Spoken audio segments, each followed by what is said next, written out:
Assalamualaikum teman-teman, balik lagi sama aku Punarti Gustianing Room dari kelas 11 TPTN 2 SMK Negeri 2 Cilacap. Nah, kali ini aku mau ngasih tahu kalian atau mempresentasikan tentang pengaturan frekuensi.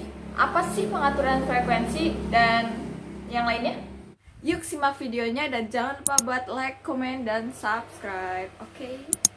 Nah, buat teman-teman tahu nggak sih frekuensi itu apa? Frekuensi adalah banyaknya gelombang listrik dalam 1 detik. Dan satuannya adalah hertz. Contohnya, ada frekuensi 50 hertz. Dan berarti ada 50 gelombang listrik dalam 1 detik. Tujuannya adalah untuk mengoperasikan sistem pembangkitan dan penyaluran secara rasional dan ekonomis dengan memperhatikan mutu dan keandalannya. Sehingga penggunaan tenaga listrik dapat mencapai daya guna dan hasil guna semaksimum mungkin. Standar frekuensi normalnya sekitar 50 kurang lebih 0,2 Hz, kecuali penyimpanan dalam waktu yang cukup singkat diperkenankan pada kisaran 50 kurang lebih 0,5 Hz. Nah, sekarang kita masuk ke kesetimbangan beban dan pembangkit. Frekuensi sistem lebih 50 Hz menunjukkan keseimbangan sesaat antara daya nyata pembangkitan dengan daya nyata konsumsi yang bernilai sama dengan 50 Hz. Berarti pada saat daya nyata pembangkitan sama dengan daya nyata konsumsi. Selanjutnya adalah frekuensi sistem lebih dari 50 Hz bernilai nominal di atas 50 Hz pada saat daya nyata pembangkitan lebih besar dari daya nyata konsumsi beban. Untuk mengembalikan ke 50 Hz daya nyata pembangkitan. Nah, selanjutnya adalah frekuensi sistem kurang dari 50 Hz bernilai nominal di bawah 50 Hz terjadi pada saat daya nyata pembangkitan lebih kecil daripada daya nyata konsumsi beban. Nah, untuk selanjutnya adalah prinsip pengaturan frekuensi. Untuk prinsip dasarnya adalah menyeimbangkan daya nyata keluaran pembangkit dengan daya nyata yang dikonsumsi pemanfaat tenaga listrik atau beban dengan cara yang pertama, menambah atau mengurangi daya nyata keluaran daya pembangkit sesuai perubahan konsumsi beban atau load follower. Yang kedua, mengoperasikan unit pembangkit dengan mode primary control atau governor unit pembangkit.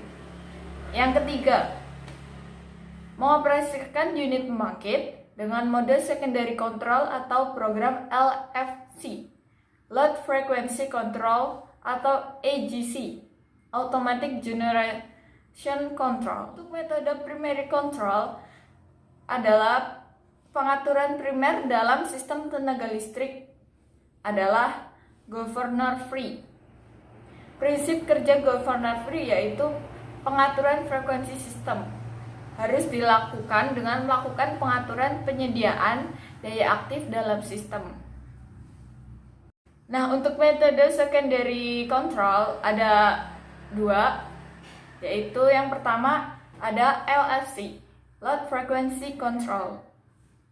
LFC bekerja full otomatis yang diatur oleh komputer di master station.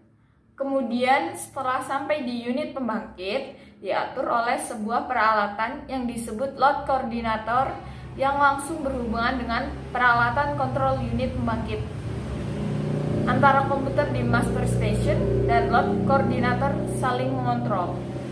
Nah, untuk yang kedua ada AGC atau Automatic Generation Control. Dalam sistem tenaga listrik, Automatic Generation Control atau AGC ini adalah sistem untuk menyesuaikan output daya dari beberapa generator di pembangkit listrik yang berbeda dalam menanggapi perubahan beban. Karena jaringan listrik mengharuskan pembangkit dan beban dalam keadaan seimbang. Keseimbangan dapat ditentukan dengan mengukur frekuensi sistem. Jika meningkat artinya daya lebih dari beban. Jika frekuensi sistem menurun, berarti daya kurang dari beban. Beberapa cara untuk pengaturan frekuensi dengan pengaturan beban. Yang pertama ada brownout. yaitu penurunan kualitas tegangan. Selanjutnya ada pelepasan beban atau load shedding dengan relay UFR. Selanjutnya pelepasan beban dengan relay DF atau DT. Dan yang terakhir ada pelepasan beban dengan waktu tunda. Selanjutnya untuk tindakan pengaturan frekuensi. Kondisi normal, tindakan dispatcher. Yang pertama, menaikkan dan menurunkan MW keluaran pembangkit. Yang kedua, perintah lisan dari pusat pengatur beban atau GCC. Yang ketiga, mengikuti rencana pembebanan pembangkit.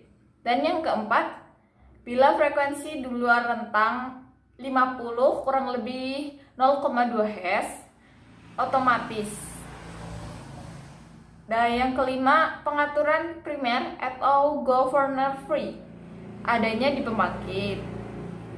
Selanjutnya yang terakhir ada pengaturan sekunder LFC atau AGC, adanya di sistem.